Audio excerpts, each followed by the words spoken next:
কি করবো না সব তাহলে কথা হয়ে দিবি ছবি উঠলো। Hey, hi, this is me from Glam by Shushmita. Welcome to my daily vlog.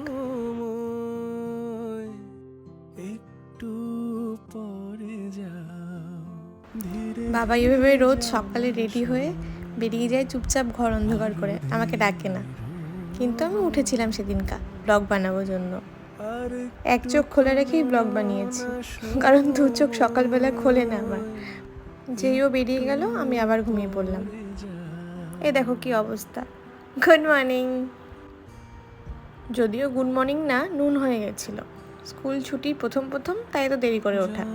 যদিও কথাটা বলা ভুলই হবে, কারণ আমি বরাবরই লেট রাইজার। সকালবেলা কেন জানি আমার চোখটাই ফোটে না, ঘুম ভাঙা তো দূরের কথা।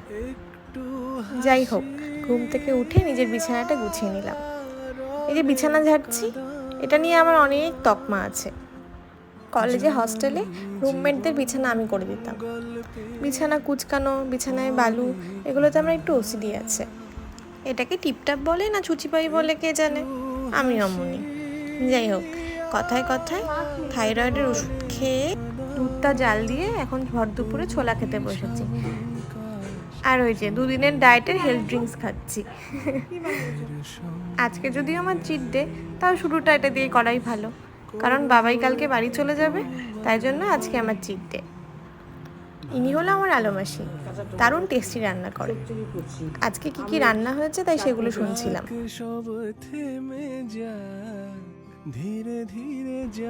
স্কুলে থেকে না একটা বাজে অভ্যেস হয়েছে, দুধ চা খাওয়ার। বাড়িতে থাকতে যদিও খাই না, কিন্তু আজকে না কেন জানি খুব দুধ চা খেতে ইচ্ছা করছে। তাই আর দেরি না করে বানিয়ে নিলাম আর কি, হেলথ ড্রিঙ্কস তারপরে আবার দুধ চা। কি কম্বিনেশন মাইরে! অ্যাসিডিটি আমার হবে না তো কার হবে? এই যে চায়ের ক্যান গ্যাসে চাপিয়ে চা বানানো স্টেপ বাই স্টেপ দেখাচ্ছি। এই ক্লিপগুলো দিয়ে পরে একটা সুন্দর ভিডিও বানাবো, গানটাও সিলেক্ট করে রেখেছি ইনস্টাতে। তোমরা কে কে চা খেতে ভালোবাসো? আমি তো খুব ভালোবাসি। তবে জলপাইগুড়িতে অনেকেই চা খেতে খুব ভালোবাসে। কদমতলা, উকিলপাড়া, শান্তিপাড়ার ভিড় দেখলেই বোঝা যায়। বলতে বলতে চা বিস্কিট নিয়ে বসে পড়লাম। তোমরা কে কে ব্রেকফাস্টে চা বিস্কিট খাও? যদিও এটা খুব খারাপ। সবাই বলে ব্রেকফাস্টে ভারী কিছু খেতে, আর আমি ব্রেকফাস্ট অতটাই লাইট করি।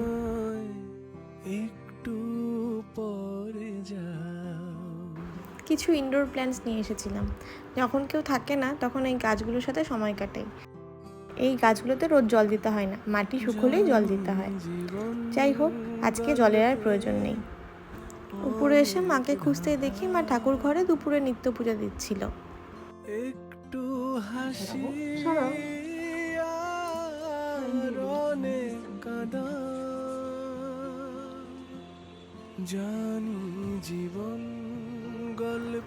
এই হচ্ছে আমার মা বৈষ্ণব, 3 বেলা নিত্য পুজো দেয়।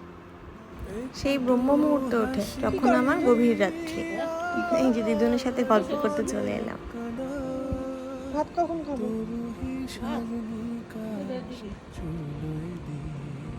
কদিন ধরে লিটিল খবর নাই, খবর শুনি না।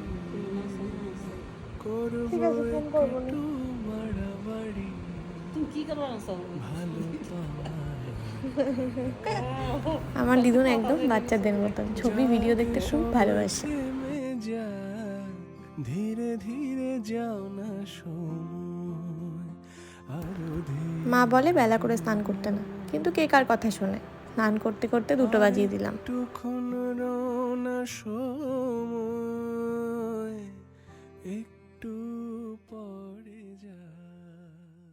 আমার স্নান করতে করতে মমতা দিয়ে এসে ঘরদোর মুছে দিয়েছে সব।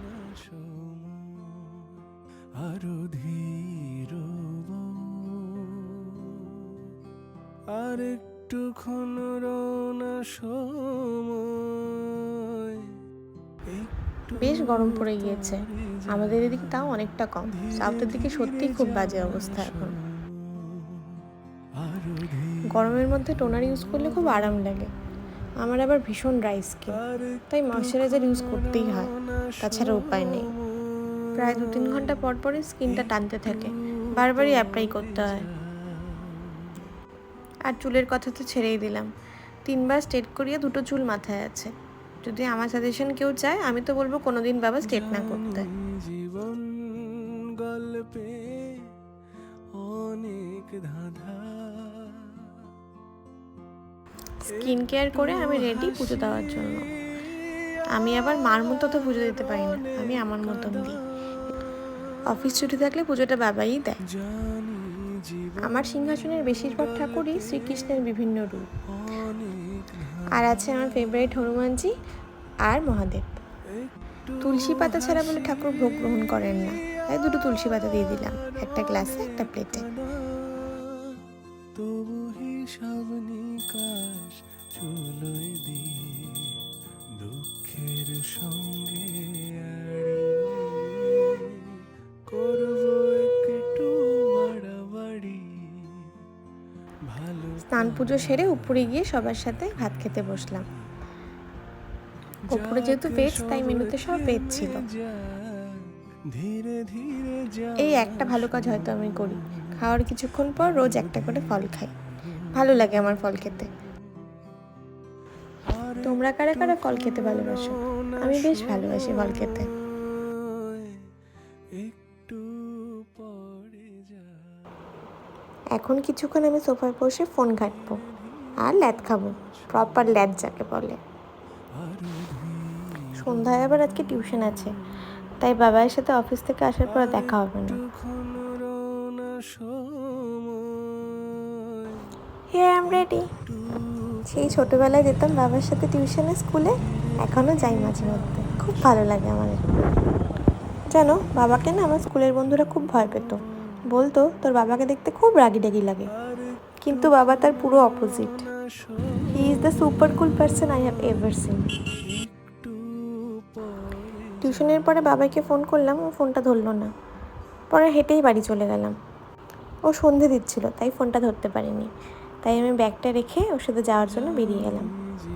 ওই যে বললাম আজকে চিট ডে, আজকে অনেক কিছু খাবো। আমি অর্ডার দিয়েছিলাম একটা ভার্জিন মোহিতো আর ওর একটা ম্যাঙ্গো শেক, কিন্তু আমার তো সব টেস্ট করতে লাগবে। মেয়েদের বোধহয় এটাও বদ অভ্যেস। এই যে এগ রোল আর মোমো, কোনোটাই ছাড়াছাড়ি নেই। আমি বাইটের রোলটা খেতে আমার বেশ ভালো লাগে, আর মোমোর কথা তো কিছু বলবোই না। I am the biggest momo lover. Now the best part, ওর সাথে রাত্রিবেলা বাইকে ঘোরা, এটা আমি খুব মিস করি যখন ও না থাকে। সেদিন ওই স্পারের পথ ধরে ডিএম বাংলোর পিছনের রাস্তাটাতেই ঘুরছিলাম। এই রাস্তাটা না আমার বরাবরই খুব প্রিয় এবং ফাঁকা, তাই জন্য বেশি ভালো লাগে। তারপর বাড়ি চলে এলাম, রাতের খাবারগুলো গরম করে নিলাম। আনামাসি নিচে আমাদের জন্য ননভেজ মাছ পড়েছিল, তো ওটাই গরম করে নিলাম। আর আমার পেট এত ভরে গেছে যে আমি রাতে স্যালাড আর ডাল ছাড়া কিছুই খাইনি। তারপর সব ক্লিন করে রাতের এই ডিটক্স ওয়াটার, জিরে ভেজানো জল, ছোলা আমার এসব ভিজিয়ে রেডি করে রাখলাম কাল সকালের জন্য। সারাদিনে সেরকম কিছু না করেই টায়ার্ড হয়ে গেছি, এটা বোধহয় বয়সেরই দোষ। তাই তাড়াতাড়ি স্কিন কেয়ার করে রেডি হয়ে গেলাম ঘুমানোর জন্য। আচ্ছা, সবার বড়গুলো কি এরকম মোবাইল লাভার হয়? আমাকে একটু জানাবে তো কমেন্টে। চলো টাটা, আজকের ভিডিওটা এইটুকুই। কেমন লাগলো আমার ডেইলি ব্লগ অবশ্যই জানাবে। দেখা হবে আবার একটা সুন্দর ভিডিও নিয়ে। চলো ততক্ষণে টাটা, বাই।